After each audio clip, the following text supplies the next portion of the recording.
Oh, yes. And we only have 3 more Mondays to college football. Can't wait. It's another week of the college football show, Monday through Friday. Here we are.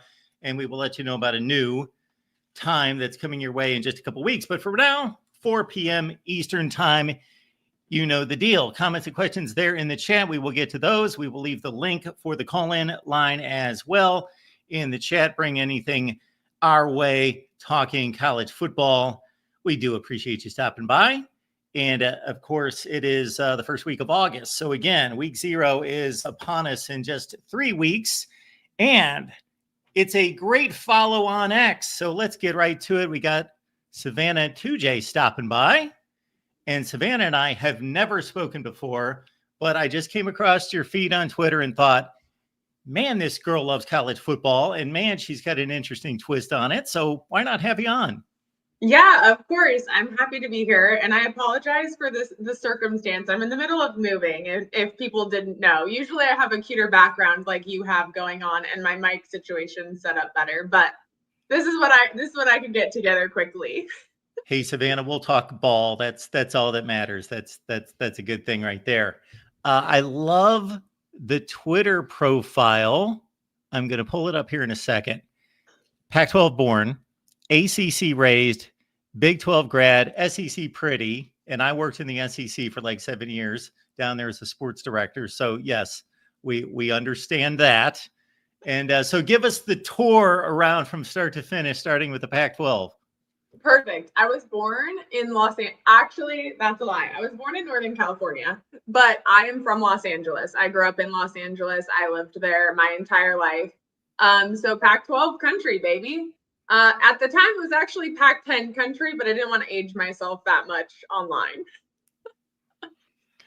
Yes, it was the Pac-10. Yes, it was. Yes. Yeah. And then it says ACC raised. Yes, my dad coached at the University of Virginia for like 9 years. And my brother was raised in Virginia when my dad coached there. And now my dad coaches at NC State. So I pretty much was raised on ACC football because of following my family around. And then next up is Big 12 grad. Yes, I went to BYU. That is my dad's and mine and my mom's alma mater. So wasn't a Big 12 school at the time, but fits the bio perfectly like that. And then, yeah, well, SEC pretty. Everyone knows it's a joke, but it's a funny one. I'm not going to touch that last part of it, but that's okay. That's funny. That's a great angle on it right there. So with you being all over the place in terms of where you've been, where your dad's been, where do your allegiances lie? Who do you root for? Oh, yeah, it's complex. That's very true. Great question. First and foremost, my dad is like my biggest hype man. I love that man more than anything in the world. And so since he coaches at NC State, that's my team. That's my ride or die. I will always root for wherever he coaches before anybody else.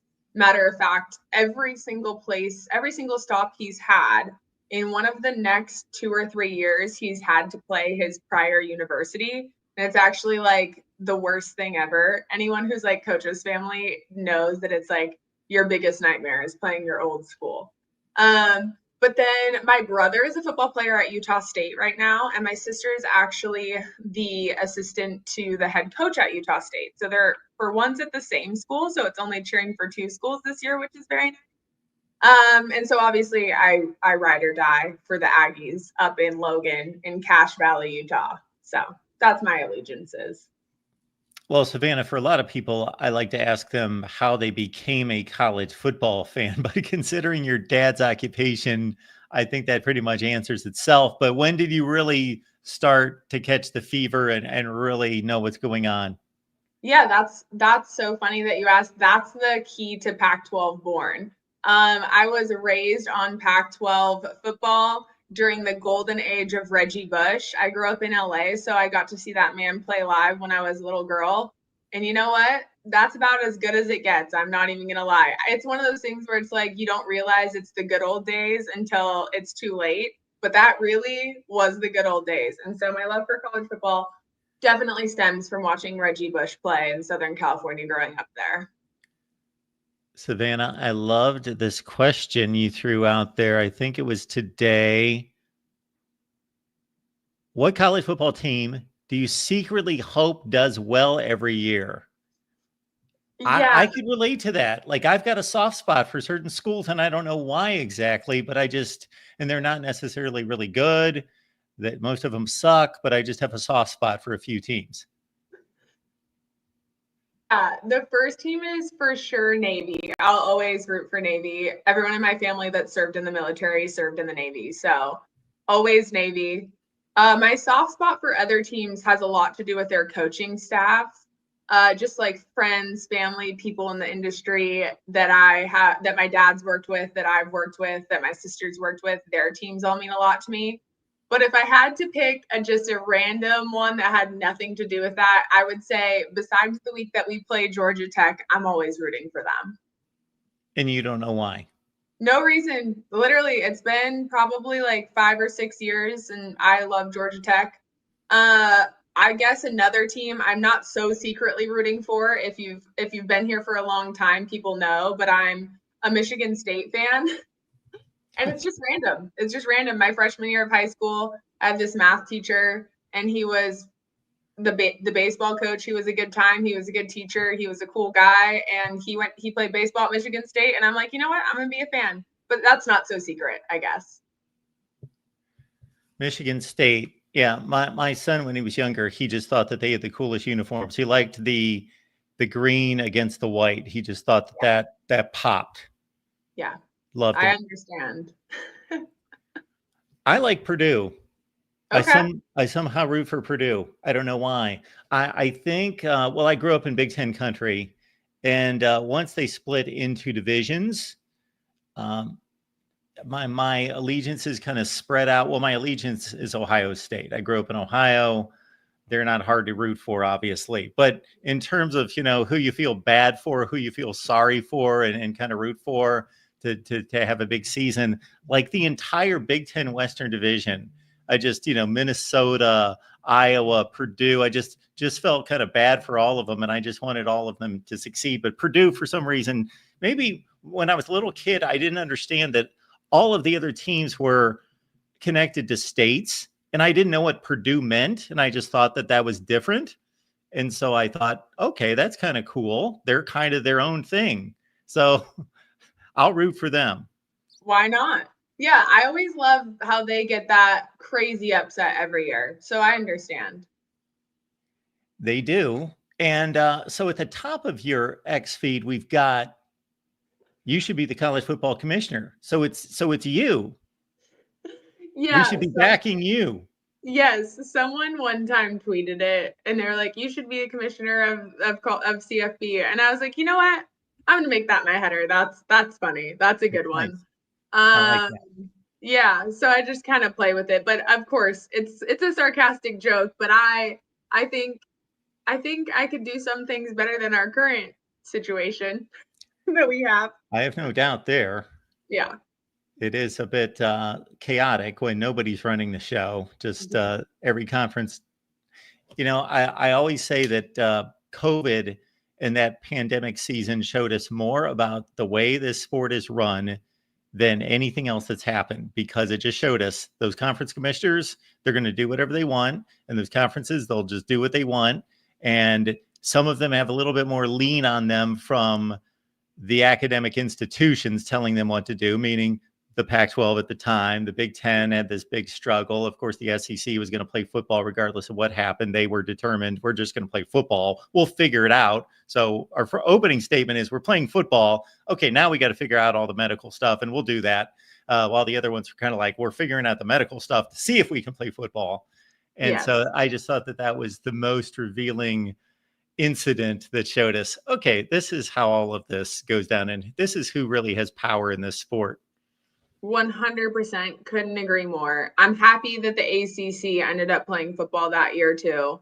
But it was lame. No one could go to the games. It was empty. You had to it was just, not what college football is supposed to be. So it's a bummer, but I'm glad that there was conferences like the SEC who were like, we don't care. It reminds me of that Cardell Jones tweet. We came here to play football, not school. And I love it. I think about that tweet all the time. And I can always appreciate that about the SEC, to be honest. They're going to play football. So coming into this season, Savannah, what's on your mind in regards to what matters to you? What do you think is going to be intriguing, interesting to find out? Who may be a dark horse for you that other people aren't thinking about? Yeah, I think first and foremost, I got a lot of heat for a tweet saying I think that Clemson is overrated. Everyone's like, no, they're perfectly rated. And I'm just not sold yet. And it's not that I think they're bad or that I think they should be rated higher or lower or anything like that, but everyone keeps talking them up a ton. And so I just can't wait till that first game against LSU in the ACC Death Valley. We'll say we won't claim one. We'll claim whoever wins is the real Death Valley. How about we do that? But I think that's going to be very telling of me of the future of Clemson. A lot of people who have been talking ACC football are like, oh, it's just a race to second place in the ACC to see who plays Clemson in the championship. But I think I'll know more after that first game. I'm not sold on Clemson yet. I know their defense is going to be great, but you got to score points. So I guess we'll see how that side of the ball works too. Another big game I'm looking forward to is the various like Big Ten SEC matchups. I know Ohio State has somebody in the SEC week 1, right? Texas, yeah. Texas, and then I know OU and Michigan play further along down the line in the season. So I'm excited. I love those big out of conference matchups where you really see where the conferences stack ranked against each other, to be honest. So I think those are the most telling in my opinion, and that's what I'm excited for. Well, Savannah, you've got a fun X page, and so we would invite everyone to head on over there and follow Savannah because she just throws out some really interesting, fun stuff concerning college football, and it's all just pure passion, as we can see with Savannah. So it's Savannah 2J, and you see her X, Twitter, whatever you want to call it, handle there, and it's some really fun stuff. Savannah, thanks for stopping by. I appreciate that. As some random guy just DM'd you to say, hey, will you be on my college football show? And you just showed up. So thank you for that. Of course. No, I'm so glad to be here. Thank you so much for having me on anytime. Any excuse I can to talk about college football, I'm definitely there. Awesome. Savannah, have a great day. Thanks for coming on. All righty. Bye-bye.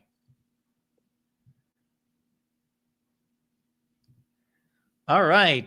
We got our show underway here, and it's the College Football Show. And again, I stated off the top that 2 weeks from today, so that will be August 18th, we are moving to 10 p.m. Eastern Time. I am locked in. I'm committed. We're ready to roll. We're going to go late every night, 10 p.m. Eastern Time. That seems to be the near consensus of all of you. And so I'm going to slug it out. And pardon me if I don't show up once in a while. I have gathered a list of backups of fill-in hosts, but also don't be surprised if I'm here 6 days a week because we're going to carry it Monday, Tuesday, Wednesday, and then of course once the season starts, we've got games on Thursday, Friday, and Saturday. So we'll go post game Thursday, Friday, and Saturday. So 10 p.m. Eastern Time, starting 2 weeks from right now. You see it on the banner right there. Don't forget August 18th. That's a Monday, 10 p.m. Eastern Time, with me taking your calls every night, except Sunday. Give me a night off. Sunday night, we've got the ladies of college football at 9 Eastern. That's, of course, Minnie and Doreen. They own Sundays. All right. We've got an old friend stopping by to talk some college football. Dre, how's it going, man? Mark, how you doing, brother? I am doing just fine. I appreciate your super chat contribution. Thank you for that. Am I confused? Was you just talking to a young lady on your channel I was. about college? Okay, because she said Clemson is overrated, and as a Clemson fan, I hate to say this, but I'm about how do you say it? You got to put words to action with Clemson this year because I want to see what the offensive line is going to do, and I want to see what the defensive line is going to do. Not defensive line, offensive line and running back. I'm really curious because they haven't really been good over the last couple of years, in my opinion. Um, I have never been a big K Cupnet fan, so I'm kind of like, let's wait and see type of thing. And I know LSU is really good on offense, but and they're playing at Clemson, so I kind of agree with what she said. And I'm not saying Clemson is overrated, but because the defense is definitely there, and they definitely got the wide receivers, but I'm kind of unsure about the rest of the team, especially at running back. I know they moved Randall back there. A lot of people might disagree with me, but yeah, I'm kind of like a wait and see too. So, DeAndre, Cade Mm. Klubnik's season last year did not sell you. Nope. I didn't like the way he played against Georgia. I can't remember the South Carolina game because I think I might have been working, but no, Georgia didn't sell me. And what's called we always beat up on the ACC. I mean, even going back to the '80s until Florida State got there. I mean, we have always dominated those teams. I can't remember what happened in Louisville. I know we had trouble stopping the quarterback run, but yeah, no, I'm not really a big Cubnet fan. And we'll see. I mean, it's a new year. These guys are supposed to progress. So it's a wait and see to me. Now, this might have more to say about the quarterbacks right now in college football, but as it stands right now, there's an argument that Cade Klubnik's the best quarterback in the country. There's an argument, but like I said, I mean, I heard, and I know this is gonna skip subject. Steve Spurrier say about the Manning kid. If he was that good, why wasn't he starting at Texas? And Manning's considered to be the best quarterback in the country, and Cave has started the last 3 years. What does that say about what does that say about the quarterbacks? Just like you said, I'm just a wait and see because I think we just got a lot of suspect areas on that offensive line and running back position, and he might turn out to be pretty good. Because from our conversations for the last 6 years, I know I'm a real big fan of quarterbacks, and so sometimes I think the quarterback is as good as the talent around him. I mean, Sure. yeah, You think they get too much credit, and you think too yeah, many people base their predictions and their decisions on how good teams are just based on the quarterback. Yeah. right. So I mean, I look at Joe Burrows. I mean, he's probably one of the best quarterbacks in the NFL, and he couldn't get on the field at the NFL at Ohio State. And then he goes down to LSU. He looks really really good. I mean, it turns out that he's a really good quarterback, but I mean, I mean that evaluation of the quarterback is kind of crazy. The kid that was at Texas last year, he was the number one composite quarterback ever outside of Vince Young. So Yes. look at where he ended up going in the sixth or seventh round. So Yeah. I think quarterbacks are kind of overrated. I just was never impressed with K's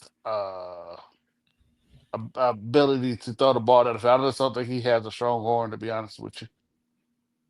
Okay. And yeah. And boy, I'm not gonna hold you up long, but I do got two questions that don't have nothing to do with what you are doing right now. SMU 1982, Penn State wins the national championship. Can you tell me why the Writers gave Penn State the national championship over SMU, and SMU was undefeated? Do you have a thought about that? Well, a lot of it had to do with Penn State's matchup against Georgia in the Sugar Bowl.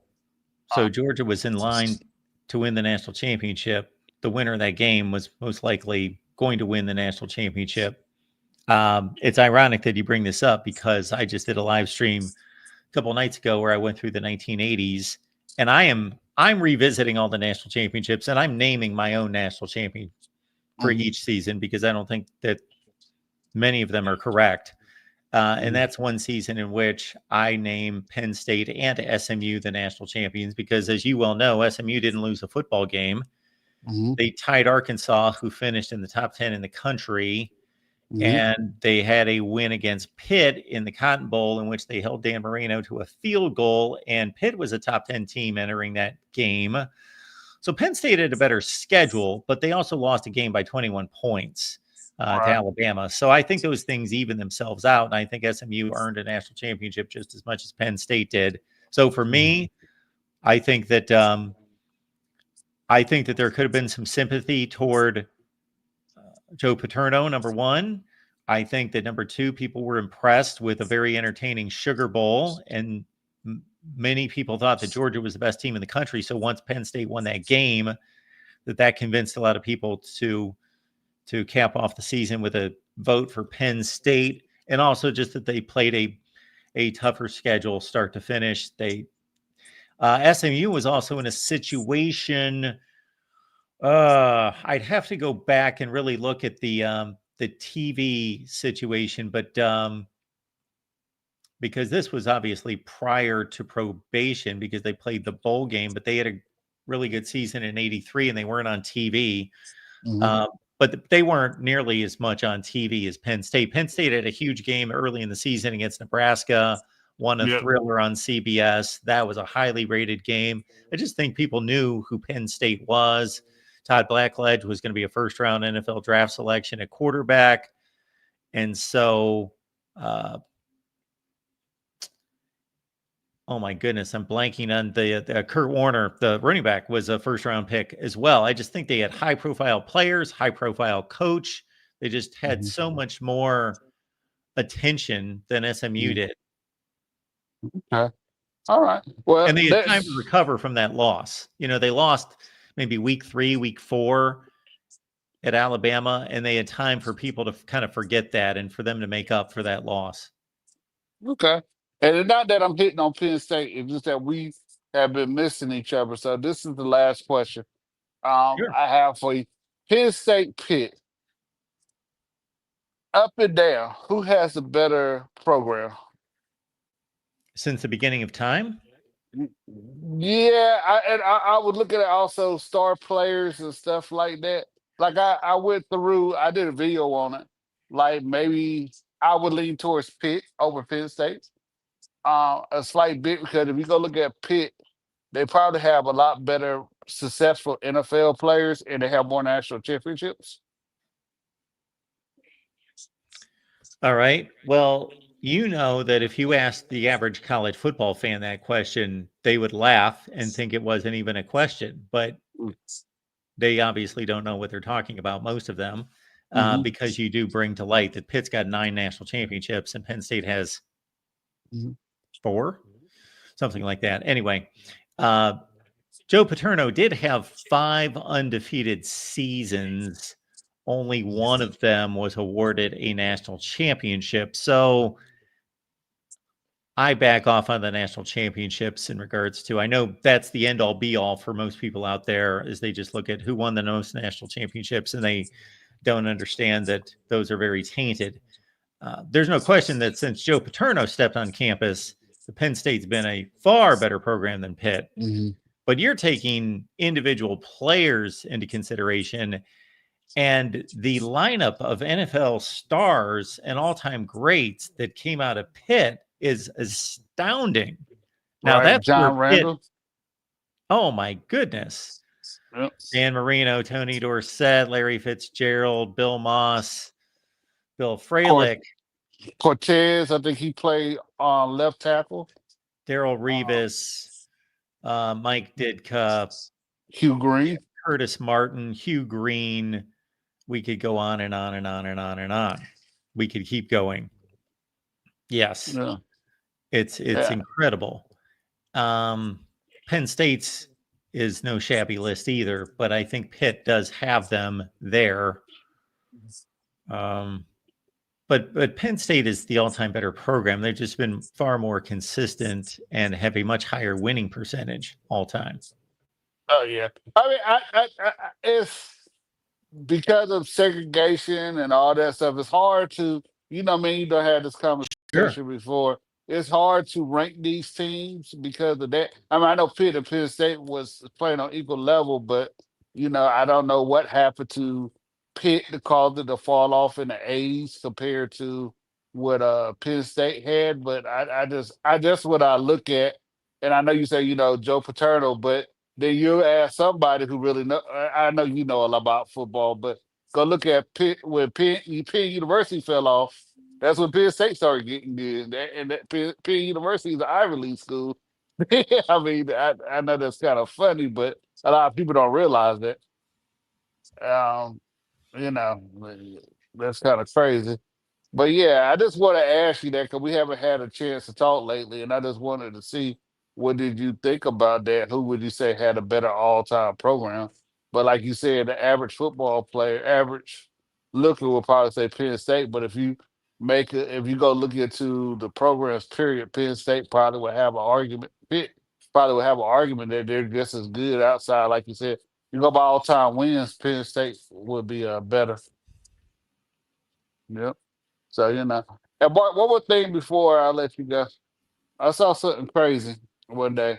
So I was just Notre Dame plays Arkansas for the very first time in football history down in Fayetteville this year, Fayetteville, Arkansas.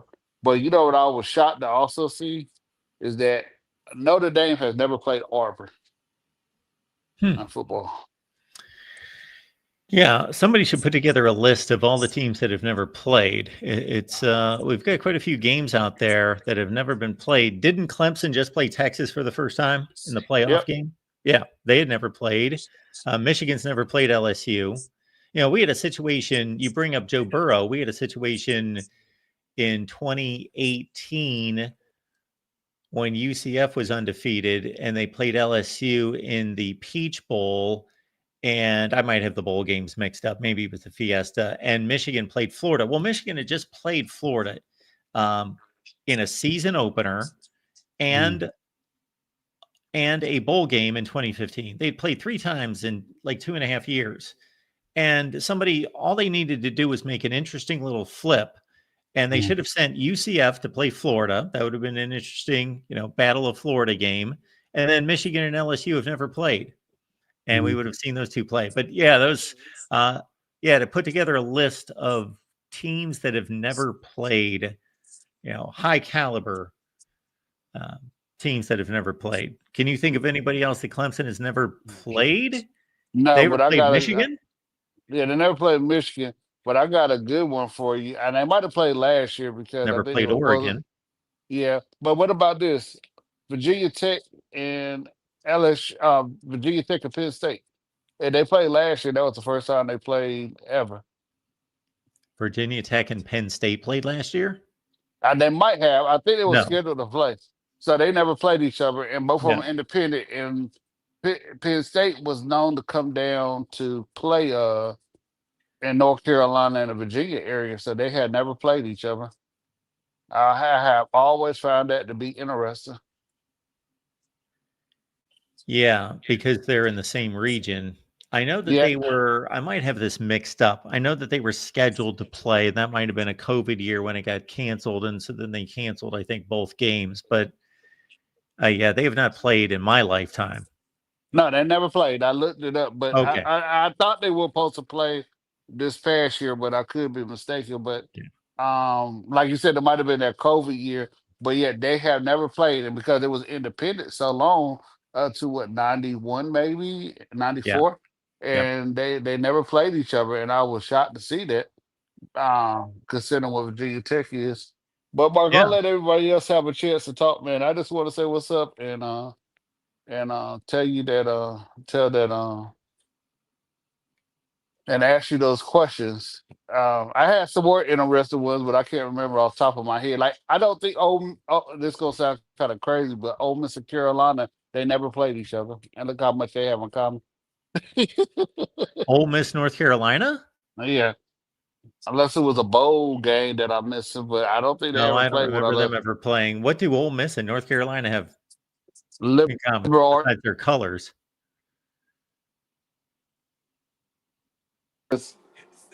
I'm sorry, What's it DeAndre. called? You're cutting on us. I can't think of the proper words to use without somebody think I'm a racist. But he had to come from that time period. To Okay, you're understand. You fine. got to be down here to understand why we connect those two schools, Well, I would connect. I know what you're talking about with Mark. Ole Miss. I didn't know Because they anything about both North have liberal Carolina. arts schools, good programs and stuff like that. But it's kind of difficult to explain that one. All right, DeAndre. But Well, all we right, appreciate you man. stopping I'll see by. you doing that the season. Thanks, man. Have a good one. Our old buddy DeAndre, BGPO Football Funk there. And I have left the link there in the chat if anyone wants to call. Meanwhile, I have poured through my SEC football notes on a fine Tuesday that I receive courtesy the fine people throughout the SEC. So I do appreciate getting these notes every day from a number of SEC publications. So I put together a bit of a list here, and I'll just throw them up here. And I will go through the things that hit me at least.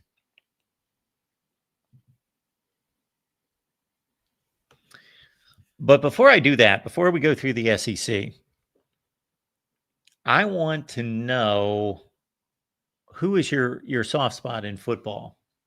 So we've got, I'm looking at Michigan fan, Texas fan, and then I'm sure Ohio State fan, etc. in the chat. If you root for a blue blood, you root for a top team or anybody that's competitive at least, do you have a soft spot for anyone? Do you have a soft spot for anybody? Because we had Savannah Luce on, and we were talking about teams that you secretly root for.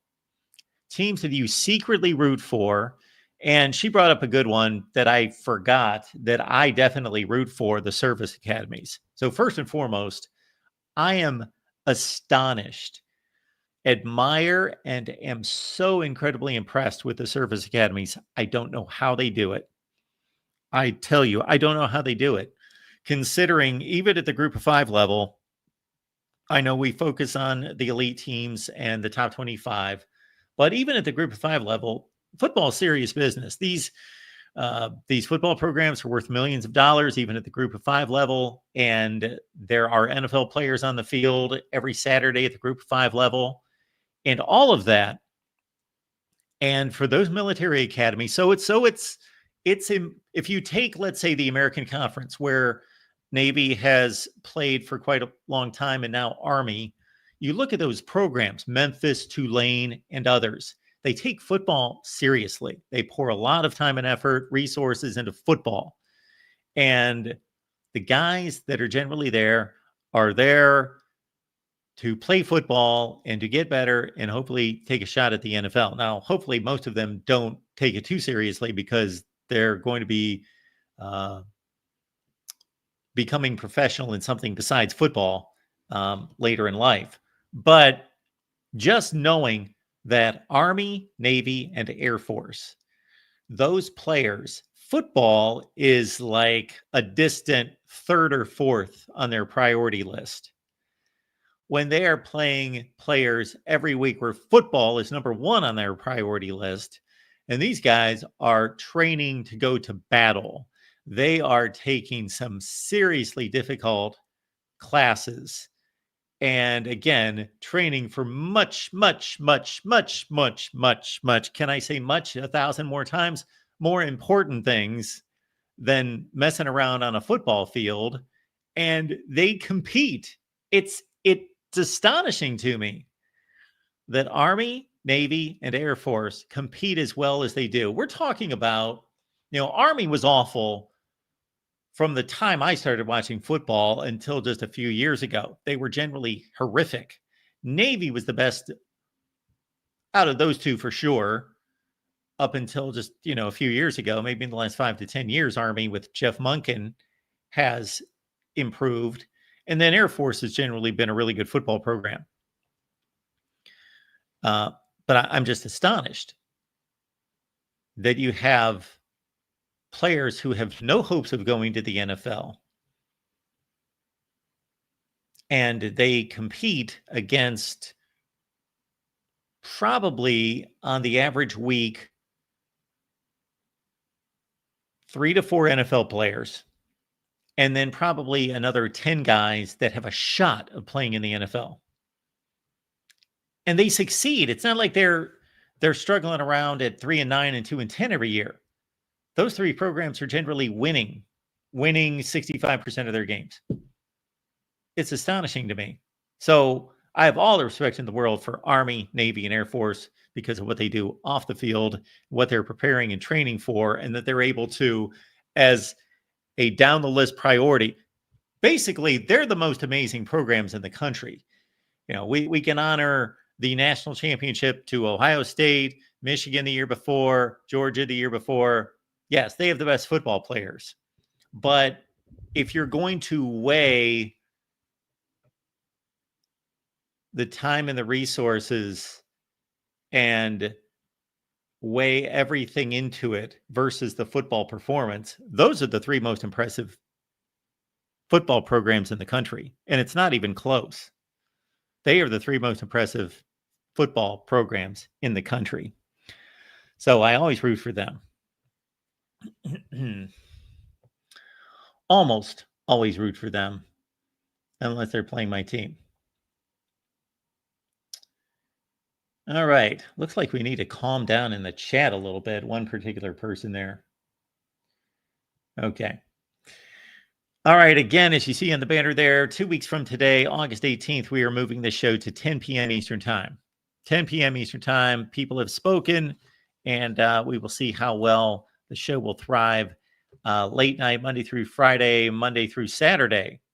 So basically 10 p.m. Eastern Time or after the primetime games on Thursday, Friday, and Saturday, starting in 2 weeks. That's week 0. Again, some news and notes from the SEC that I'd like to share. Keeping in mind that we've got the Iowa show coming up at 5 Eastern. So join us over on the Iowa channel in just a few minutes, like 25 minutes for the Iowa show. And then we'll be back here with Corey Bratta from the Hawkeye of the Storm. 6 p.m. Eastern Time is the Big Ten Live show. Corey and myself taking your calls. So here's a few things I gathered today. We only have 7 coaches. 7 coaches in major college football have winning records against... Only 7 coaches have winning records against top 25 teams. Let's see some names. Who do you think? 7 coaches have winning records against top 25 teams. 7. Only 3 coaches have winning records. Only 3 active coaches have winning records against top 25 teams on the road. Only 3. Who do you think they are? 3 coaches. Once again, 3 coaches with winning records against top 25 teams on the road. 7 coaches overall winning records against top 25 teams. That's pretty elite company. 3 coaches in the entire country have a better than 500 record against top 25 teams, against ranked teams on the road. Ticket prices. Who do you think has the highest ticket prices in the SEC?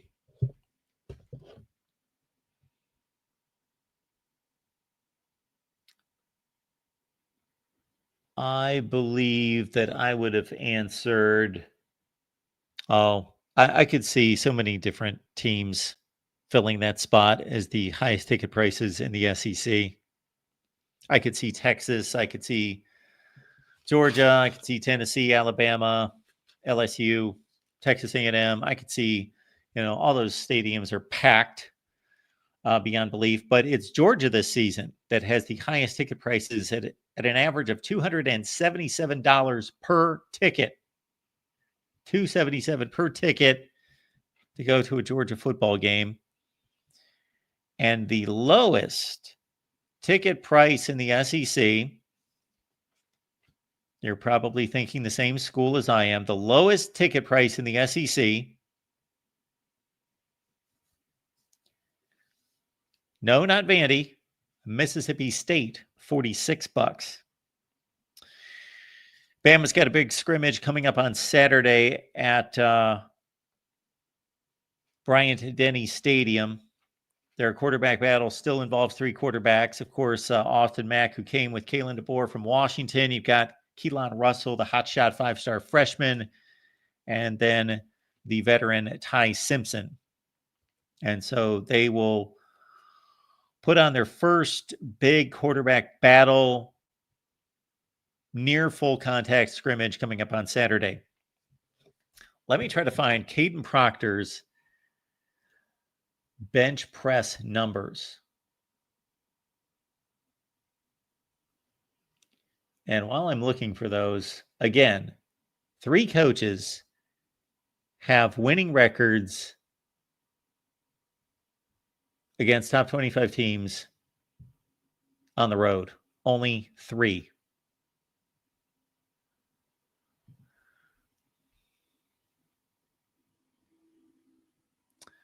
All right. There's the answer to your question. So there's 8 coaches who have at least a 500 record against top 25 teams. You see Brian Kelly, 50% winning percentage. Lincoln Riley, 54%. Dabo, 58%. Dan Lanning, 62%. Kirby Smart, just under 70%. Marcus Freeman, 70%. Ryan Day, just under 72%. Kalen DeBoer at 83%. So that's those are the best records in college football against top 25 teams, with at least 15 games coached. But if you break it down to road games, there's only 3. Only 3 guys have winning records. And that's Kirby Smart at just 53%, Ryan Day, 62%, Kalen DeBoer, 75%. And that's on the road. Pretty astonishing. There you got best home winning percentage in the SEC since 2005. So that's the last 20 seasons in the SEC. Alabama's number 1. And then Oklahoma, of course, those are not SEC games that they played. I was wowed. There are the ticket prices. Georgia most expensive, followed by Texas at $273. The average ticket price in the SEC is $132 compared to $88 last year. What? Okay. What's going on here? The average SEC ticket price is 49% higher now than it was last season, from $89 to $133.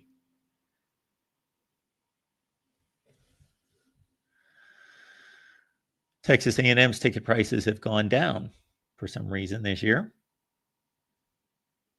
I don't know why.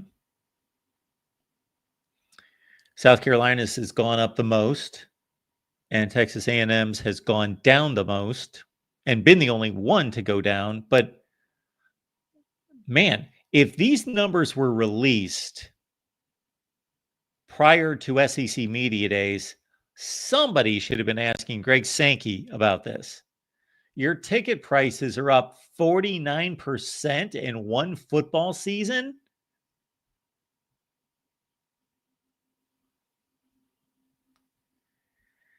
But if people pay for it, whose fault is it? Well, the people that pay the ticket prices. And if that's what they want to do with their money, then that's fine. I just think that's crazy. Look at Caden Proctor's weightlifting numbers. Alabama left tackle Caden Proctor has squatted 815 pounds, benched 535, power cleaned 405. That's being reported by Bruce Feldman. Squatting 815. That makes my knees hurt, if not snap. Benched 535, power clean 405. Crazy. A few other things I picked up from going through our SEC football notes today. Eric Singleton, expect him to be a big addition to the Auburn offense that desperately needs someone opposite Cam Coleman. Eric Singleton at Georgia Tech, go back to his high school days. He ran a 4.2 40 in high school. And Cam Coleman is saying he's the real deal. So that's going to be quite the pair of wide receivers at Auburn between Eric Coleman and Eric Singleton. Cam Coleman and Eric Singleton. No Florida wide receiver has gained 1,000 yards since the year after Steve Spurrier left in 2002. Can you name the last Florida wide receiver to gain over 1,000 yards receiving? That was in 2002. And of course, we've got the concern of DJ Lagway, who, as of a couple of weeks ago, was in a boot, and I believe was at maybe not at the start of training camp. I think he's functional right now. I think he's throwing the football around. He's somewhat functional. So Billy Napier says he looks better than ever. He looks great. He's progressing ahead of schedule. All those things that we hear constantly that may or may not be true.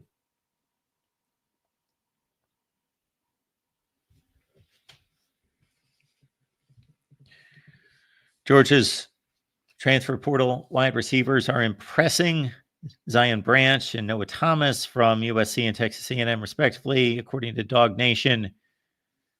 Harold Perkins changing positions yet again for LSU. I wish they would just leave him alone and let him come after the passer, but apparently this is preparing his NFL career. But he has not been the same player for the last couple of years for LSU.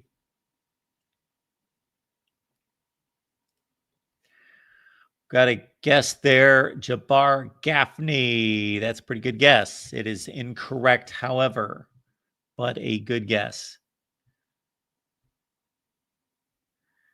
Taylor Jacobs.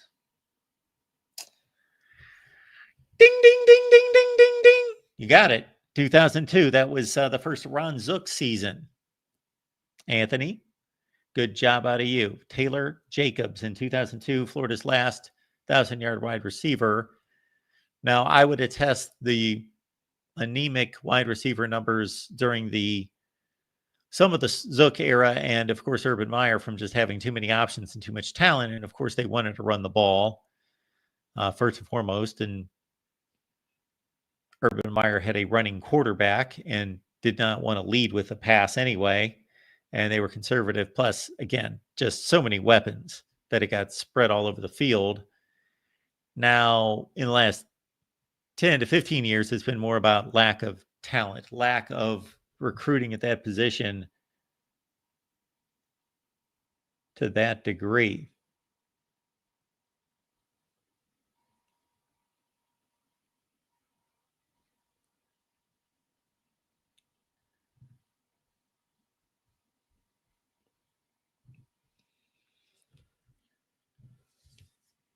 Phil Steele appeared on our show last week. Check it out. It's posted right here. And Phil Steele is going to be back next Wednesday. So that's Wednesday, August 13th at 1 p.m. Eastern Time. So Phil Steele live next Wednesday, 1 p.m. Eastern Time. And bring your comments and questions. And again, the College Football Show moves to 10 p.m. Eastern Time beginning 2 weeks from today. I am off for the Iowa show. And I am really, to say it more correctly, I'm off to the Iowa show at 5 p.m. Eastern Time in just a few minutes. And then we make it back here with Corey Bratta to talk Big Ten football with all of you. That's at 6 Eastern. So make it on back. Follow us to the Iowa channel, of course. Then make it on back here at 6 Eastern. That's going to be the lineup every Tuesday with the Iowa show at 5 Eastern and then the Big Ten Live show at 6 Eastern here. And we'll see you in about 10 minutes.